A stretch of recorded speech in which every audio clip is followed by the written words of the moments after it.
We got some 24 guys right now signed. There's technically a spot if we want it. That's really not in anybody's hands right now, so we got one. It could have went somewhere, or we could have offered it that we didn't down the stretch. We kind of hold one. Our track record the last few years. 1 year was Matt Julian, Steve Houston, after signing tape. Those have been decent guys. And then 1 year was Tim Bennett. 1 year it was Nate Hoffman, was a decent player this year.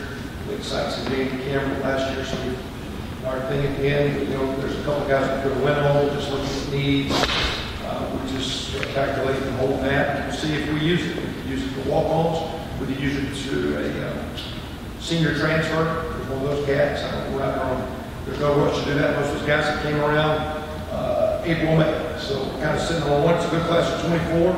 I appreciate a lot of the effort of a lot of folks. So for us to do what we've done the last couple years, recruiting takes a lot of people. With our in-house recruiting guys like Cody, Jeff Sims was here. Moved on to Cody to Garden City. College as head coach. Cody Rager's running that program down there for us. People for hotels, the food, hosts, you name it. There's a lot of people that make our recruiting efforts go. So it's a collective effort. A lot of professors helping us academically, support staff. We kind of do a day in the life when a kid comes in. You guys have seen how the building works, but we learn through academics and the training room and the dressing out, the locker room to show how this building functions. It takes a lot of people. So the recruiting efforts is a lot of people, and we appreciate that. I think Jay Lauer, our graphics guy, probably and Brent and Joel did our videos that we put out a lot of our branding and our stuff with some behind-the-scenes guys. We actually took a secretarial spot a couple years ago, turned it into a graphic spot. It's big with these kids. They show me pictures, show me my image, and put me up and help brand me as a recruit. So it's a big part. So a lot of people go into this excited about the class. I will say going forward now, we did put 5 more walk-ons on scholarship mid-year when we had seven guys leave mid-year. We had 2 transfers. We had 5 more spaces, so we got guys on a half a scholarship now for half the year. I think it's Mitchell Page. I think it's Andre Booker. Sean Damaska, a tight end. Those are 2 receivers. Sean Damaska, a tight end. Tyler Lukens, one of our offensive linemen. And I'm missing one. There's my 5th one. Andrew Wilson, running back from Columbus. So we were able to go the max, and still with our early graduates, we're able to get some mid-year guys. So I want to recognize those guys. Those guys' scholarships will be used in the next recruiting cycle. Those kids are doing a good job there with that. Signing again, we signed 24. We got the 2 mid-year guys from UAB. There's 10 guys from the Midwest, 4 from our state. Isaac James, Brandon Knight, Jacob Robinson, Joe Billen, 4 in-state guys coming from great programs. All those kind of out of Central Indiana, Metro. 3 Ohio guys. We've always got the 2, 3, 4, 5 out of Ohio. 2 out of Chicago. This is the first time in my time we've got someone from St. Louis. It's 3.5, 3, 45, 4 hours. It's good football. Coach Angels from St. Louis. Coach McDaniels from St. Louis. We got good ties. Coach McDaniel will remind me in his time when Indiana was rolling. There was a good contingent of St. Louis players during the Mallory era. So it was nice to get Devondre Love. So within 5 hours we kind of start. We got 10 guys in the Midwest. Traveling down south like we've been doing. I think the last couple of years we've taken 4 or 5 from Georgia, 4 or 5 from Florida. I feel like the last 2 or 3 years it's kind of been that way. This year was 2 from Georgia, not counting the UAB guys. Marquis Hawkins is from Columbus, Carter, but 2 Georgia natives and 5 kids out of Florida. And last year was 4, and from that was 5. It's kind of been our norm. What was new this year, we could take 3 guys out of Maryland, the D.C. area, basically. One kids going to Virginia, but the D.C. Metro. We took 1 junior college player late, Camion Patrick, and a young man from Texas. So class of 24 kind of follows what we've done the last couple of years. I will say this, if you look at it, for example, when I go through and pull up some of those, the guru guys that rate all the guys. Rival started in 2002. And if you pull up conference, it'll list out 14 teams for all those years, even though in 2002 it was 11 Big Ten teams. Nebraska was still in the Big 12, and Maryland Rutgers were up there, but it'll rate all 14. Our last 3 years, we've been somewhere rated between 5, 6, and 7, 5, 7, 7, something like that. Last 3 years. Previously, there's 6 14s, 2 13s, 2 12s, and 2 11s. Excuse me, 1 11. So our average is 13.36 until the last 3 years. So we've gotten 3 years of recruiting some better talent. It's longer bodies, it's better bodies. It's guys that are actually, quote, other schools. The previous 4 recruiting classes, we signed the 2011 class, so the 10, 9, 8, and 7 class. Those guys had 28 players that their only offer was Indiana, if I can believe what's on the sites. 27 guys that were offered non-BCS level, and then 26 guys had a BCS level offer other than Indiana. I think this class right here, 24, I think the majority, you guys can pull up and do your own research, but I think it's not quite 100%, it's close. That every one of those kids had, and you go to last year's class, so it's 3 years of competitive recruiting, and that's not me and that's not our staff, that's the whole, starts with the administration, their commitment and funding, giving us the ability and the resources to see kids, getting kids on campus where we're doing first class visits, treating kids the right way when they're on visits, the support of the academic, the weight room guys. Our team has become awesome recruiters and how they connect and sell our brand and sell our product and sell our vision. So again, it's on paper a good class. Now this paper needs to transition into some W's. And of course, the best class on paper this year's school has got 1 spring under its belt. We just started our second winter workout this morning with those guys. So they're still green in the developmental stage. We look forward to developing what appears to be some better talented guys or some better talent to work with, a better starting point. Also in the class now, as far as the needs, when you're signing 24, 25, you're signing a little bit of a balance to me, across the board. Not maybe taking one of everything. We did have some points of emphasis. I'll highlight those quickly for you. We took 4 offensive linemen, 3 defensive linemen. There's 7 bigs in the class, big bodies. I think the 4 linemen's pretty critical. We're getting to a point where years ago we played freshmen, and Jason Sprague starts as a freshman, or Peyton Eckert and Bernard Taylor started as freshmen. Dan Feeney starts as a freshman. You like to take an O-lineman, not in the red shirting everyone. Sometimes it's nice to get a winter, spring development, lifting maturity. It's nice to develop an O-lineman. There's 4 O-linemen. I think we've got some very, very good linemen going into junior and senior years, and you don't want to wait till a lineman graduates and get another left tackle. You kind of like to develop those guys as you would a quarterback, or so you want to groom a guy for a little bit. I think the guys we've got at offensive line, Brandon Knight and Devontae, because there's Devontae. It's D-Love. Because I call one and I say, I'm going to call you D on this visit. Like it's me, Devontae's. 2 big tackles. Now, Brandon's an extremely athletic tackle. He was our top guy we went after that we thought we could get. Very fortunate to get him in state. Great story on his visit when he came down. Huge ties to another school in our state with his family. And the business as a coach, always aim on everything's got to be perfect on the business. So when you come down for a summer visit, we're doing a campus tour, and I'm the tour guy. I got you, you're the guy, let's roll.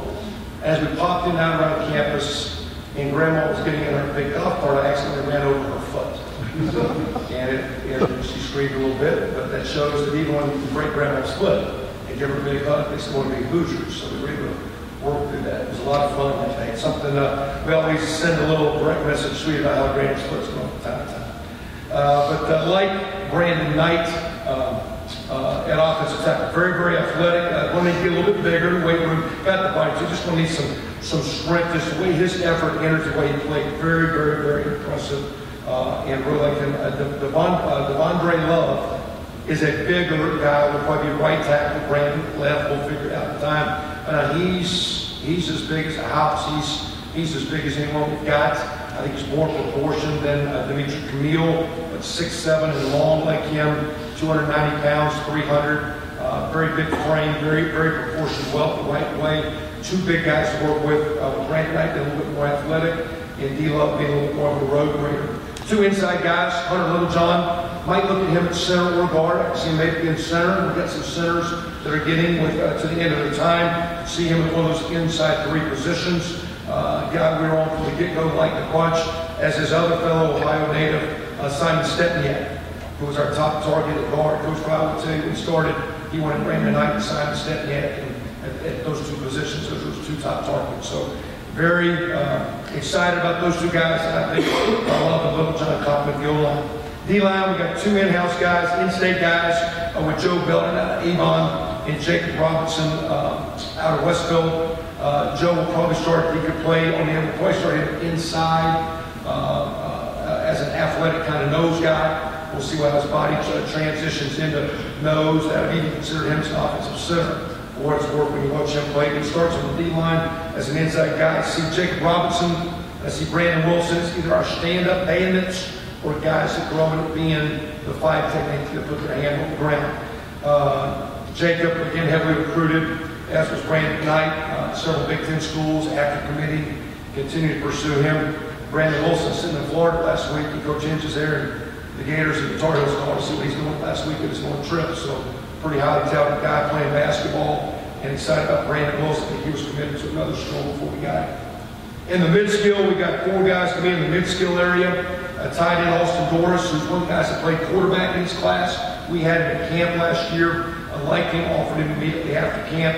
Very athletic, tremendous basketball player. Going to be very good, comparable to Bolzer and Fuchs that we have now. It's an athletic guy that we need to get bigger in the blocking side of things, but scored a boatload of points.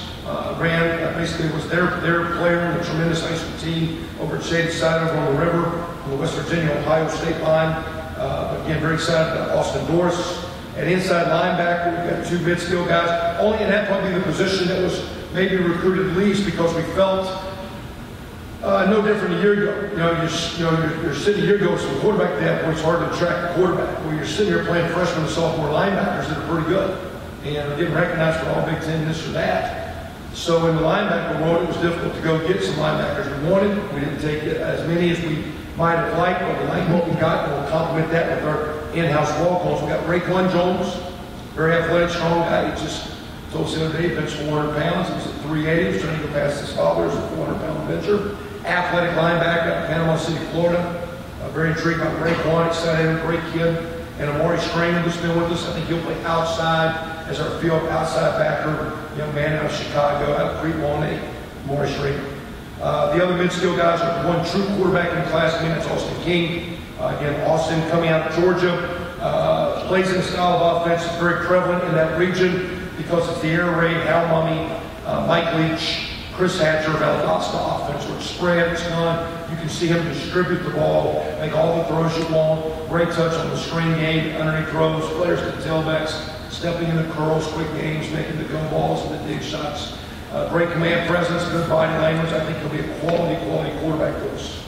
And the skill positions, now we've got a lot. We've got 2 running backs, we've got 3 quarterback athletes, 4 more receivers, and 4 more DBs. So if you look at that there, basically we've got 13 guys that are skill-oriented. I think the area we've improved in the line of scrimmage as an O-line, as a D-line. I think we've gotten better linebacker, but we need to be better defensively in the perimeter. And I think it's obvious we played last year on offense. Our receiver play needs to pick up. So those were big areas of emphasis. 1, starting with Jordan Howard. So again, on the recruiting rankings, he and the other transfer give you 0 ranking for what that's worth. But as a recruit, probably the biggest target we went after, and it was all luck. When we got him, we talked about that before.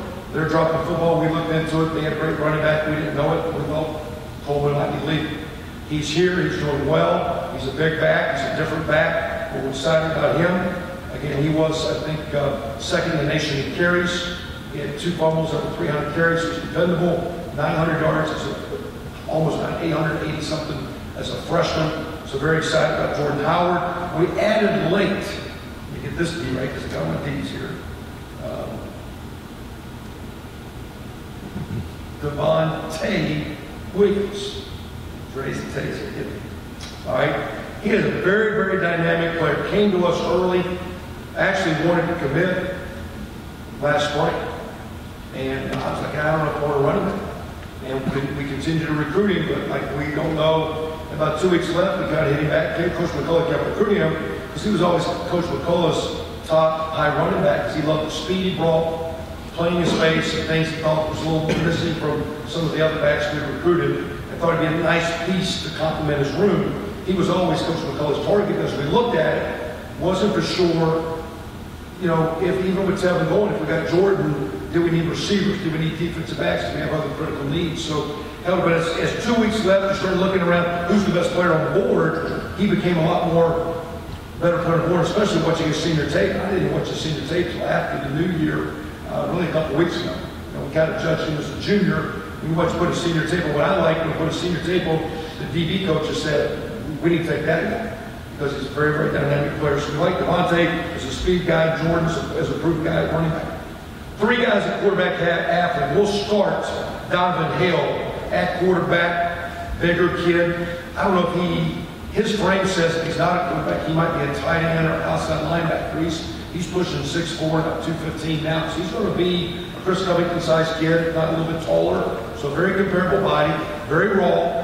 A guy to work with at quarterback. He's coming off of a meniscus surgery. I think someone put up an ACL a while back. It's just a 4 to 6 week meniscus. So he'll be running here by the end of this month to train him. We'll start him at quarterback. We'll see where he goes. I can see him playing a lot of positions, a little bit more big skill than small skill because of his body type. Now, Mike Majette and Isaac James. Mike is a DC kid out of Northern Virginia. Isaac out of Carmel, right up the road. Those are 2 guys that were defensive back, punt return, kick return, wildcat quarterback, tailback, slot receiver, wide receiver, wherever coach wanted them to get the ball. I see them starting on offense because they're pretty doggone good with the ball in their hand. So whether they're back catching kicks or playing slots on bubbles and reverses or playing inside or outside receiver, they could play defensive back. There's potential need that they could go there. We'll probably wait the summer to figure it out. But we're recruiting them as offensive players because they're really, really good with the ball in their hand. And, we need the ball out there in space to some of those guys. So see those guys as potential slot guys. At big receiver, we got 4 guys. 2 high school guys, and Nick Westbrook and Leon Thornton, both bigger, 6'1", 6'2", with Leon 6'1 plus, not quite 6'2", and Nick's pushing 6'3". I think Nick led the state of Florida in receiving yards at 1,800 yards. We were really worried. He had several other schools contacted him late. He committed early, fell in love with school, was our top guy, great student. Very fortunate again, he didn't waver, but we were worried about people coming after him. Leon Thornton, very, very dynamic kid out of Montini, Chicagoland. He won a couple state titles, got beat in the last 2 championship games. Quality program, very dynamic, very explosive. 2 older receivers, the UAB transfer, Marquis Hawkins, who's 6'2", 210. And I'm very excited about Camion Patrick. He's a 3 for 3 guy. Didn't play his first year at junior college. He'll be at Stephen Houston, 3 years. He should graduate here the 1st of May. We'll try to get him in here for May and get him going in the summer. Seen him practice when we were down. I saw him practice Thursday before our Ohio State game. I flew down to see those guys at a workout, and then I saw them play their national championship game. I think he's a really dynamic, high-end, big-time Big Ten player. He's going to be real good, and he better. I think he's special. In the back end defensively, Jonathan Crawford, outstanding safety. He continued to be pursued by several Power 5 conferences at the committee. Teammates with Jonathan Hale, big kid, 6'2 plus, going to push 2'5", 210 when he's there. He's right at 185 now. Big frame, physical guy, safety. Jamil Cook, another safety we took late.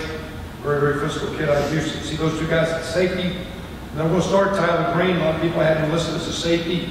Ty's a big 6'2", pushing 3, but big 6'2", long, he's narrow, he's got great hips. We're going to try him as a big corner, but a corner that can flat out run. He's got great feet, great change of direction. And the last one we have penciled at corner, who's a hybrid athlete, is Andre Brown. We told him all along he'd be a corner, he'd want to play corner. He is very comparable to Majette and Isaac James, hybrid quarterback. So a lot of good skill guys we like. 7 big guys on the front end, a little bit of mid-skill, but a lot of skills, some nice big guys. Decent here in the backyard as we start. I think it kind of follows the trend. Gillen and Trent was a couple of kids out of the DC area, for what it's worth. Questions? Coach, you talked a lot about receivers. You can't mention his size. How important was it to get those longer, bigger body guys for the outside? Well, I said to our staff last time here, I thought we'd just get a little small. And of course, you're small, you think you're speed. Sometimes if you're not careful, I was talking to a coach of another sport here, was asking us, well, one out team. We start talking about recruiting. He says, well, we need to be bigger and faster. I said, well, you're like us. If you get big, you start getting slow. If you get the faster guys, you start saying you're small. You want to get the combination of hamstring, long, take up space, and are very, very mobile. So I do like the length of these guys. I do think there is a lot of athleticism. I think Camion Patrick in person is very comparable to Latimer, except I think he's more fluid, smoother, transitions in and out, rates faster. I think he's going to be really good. So it's nice he's big, but I really like his maturity. I think Hawkins is going to be a bigger guy, not as fluid, a little bit more stiff. I think that's why in Florida, he was moved to defense. And there's a chance maybe he gets moved to defense here. He's here to play big safety. He was moved, or he was here to play receiver, big receiver. He was moved to safety in Florida. And we'll see as we go through spring where those bodies transition out. But size, and I'm talking about size, I'm thinking size on this. We're looking at Tyler Green's corner. We need some size in the perimeter because sometimes we have guys in position, but we're not big enough to make the play. And you're there, it's a good call, and we've got to make a little bit more competitive plays. You saw the other night in the Super Bowl a bunch of one-on-one great competitive plays. And that's what the game's going to. So I think we've got some athletes that will open each other space, but I think that's we still struggle in space. Our ability to make plays. Our offense has been good. We've had some really good space players. Our defense has struggled to me due to a lack of being good in space. And then you mentioned the slot guys that you got Shane Wayne and Jay Sean. And now Isaac James and Najee are a little bit bigger. Not huge guys, but the slot guys, they're bigger guys than what you've had. That was also something you were trying to do? Well, yeah. I mean, again, if you're taking a smaller guy, he needs to be unbelievably dynamic and have great hands. And so don't have average hands or average. As you come down, I think Jay Sean is a little bit like Shane. There's some dynamic stuff, but in a perfect world, I think you like a guy like Isaac James, who's a little thicker and he can run through trash and doesn't go down on the first arm tackle, and he can take a 3-yard bubble and get you 6, 7, 8 yards. So I see those guys as the slots, and they're 185, 90-pound kids. They're going to be bigger than those guys. Coach, there's been a lot of flipping of commitments, not just with you guys, but around the country. And there's a lot of talk and chatter about having an earlier signing period. Would that be beneficial for teams, or would it be a double-edged sword where, you don't get Devontae Williams, and you might not lose a Tommy Stevens type of guy? Yeah, and you say that too. They might not sign with them just because they committed to the company. Because guys, to me, if a guy's committed, he starts shopping around. You can call it salting, that's whatever. If a guy's taking business, he's not committed, and we don't really honor it. We don't get mad. You can get mad for your scholarship. To me, what we try to do in our recruiting process, like I had a kid tell me 2 weeks ago he wanted to commit, and I said, I don't want you to commit. I need you to come here and be a great player. Go to school, get education, treat people the right way. That's what I need. You committing does nothing.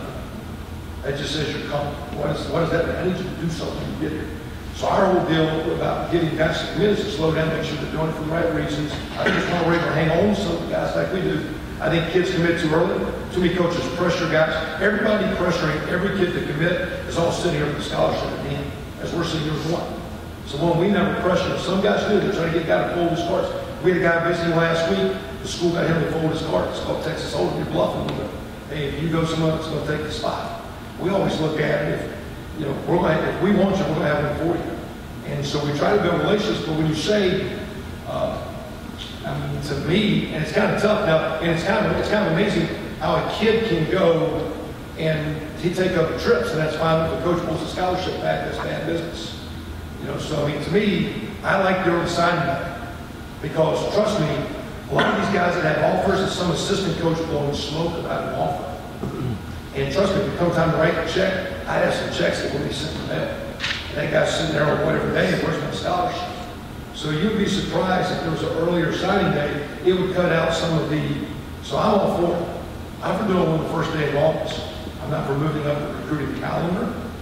Those kids are committed. Now, there's arguments from a lot of Big Ten people. We should have official visits in the summer. It's beautiful up here, unbelievable greenery, everything's awesome, flowers blooming. Come to Bloomington in June versus January. Every Florida kid comes in January, loves it. So so I don't know if we got to speed it up, but I like inking them up.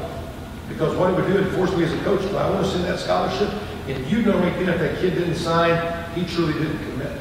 He grabbed the bird in the bush. He's got one in hand, but he's still looking around. So it's a little bit of the dynamic. It's a little bit of a free-for-all. I think it's why you got a lot of backs in the coach's eyes, sitting up late at night on telephones and sending. You think as a 53-year-old coach, you want to be direct Michigan game, get at 11 o'clock at night, here you go. How you doing? Thinking about you, what's going on? Sending that love out, let's go, meet you here, let's roll. So I'm all about the early signing day, but the administrators and all that figured out, we're talking about it, but but I do think when you say early signing day, you'd be surprised, some kids maybe wouldn't sign. I'd say some of our commitments, some of our commitments might not have signed, just waiting to see what else happened, because trust me, there's still a little shopping around, I think a lot of people do. As a coach, you do it, as a recruiter, they recruit they. I think you had a quarter of your class played quarterback in high school. You like those kind of football smarts and transition to other spots? Yeah, strong question, because I think there might be, it's not just the smarts. One, there's pressure to play that position. So that guy's under the gun, you can't hide. Sometimes I know I play offensive guard, you can hide a little bit. You can hide certain positions. When you're out there and there's balls in your hand, once they're used to handling pressure. But Coach Walker, years ago, I think it started with Coach Mallon, wanted to recruit as many tailbacks as quarterbacks, because typically in high school, the best player touches the ball as much as possible. So, I mean, like, I think Austin Morris has the frame and body to be a great tight end. I had a kid at Oklahoma, very similar. Was a quarterback, became a guy. I had a kid who was a quarterback in high school, was an all-conference offensive tackle one time, just because of the big frame that grew. So I just like the fact that you call it smarts, I call it he's the guy. And he's had to be accountable for his performance on a weekly and daily basis. So like you said, it's 6 of those guys that played that position.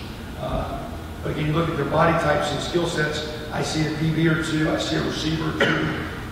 I see 2 of them as bigger guys that one's going to get tight end, and the other one, if he's not a quarterback, might be a tight end. So I think the only thing we haven't done as well as I would have thought. I think the game's changed, but I would have told you 10 years ago in recruiting, we decided to tailbacks than what we've done.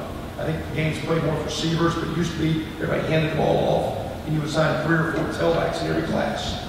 Convert those guys to corners, convert those guys to receivers. Now with the spread offense, there's probably more trained receivers than used to be. I don't know along those same lines, but we're going to quarterback in this class.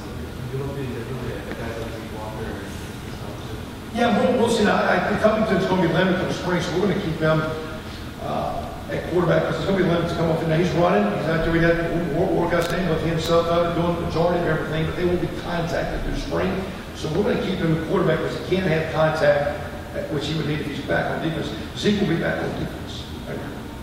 And then we'll see. We'll start. I would say right now we have 1 quarterback in this class, and Donovan's going to come in, and we'll tell preseason camp, a month or 2, 3, you're going to stay there, or we're going to start transitioning him to maybe a better. But I will say this: anytime that we've recruited someone, we had several meetings recently, that we will not have a kid play another position unless the kid understands that he needs. It's good for him. If he says it's good for the team, that doesn't work. It has to. If it's good for him, it's good for the team.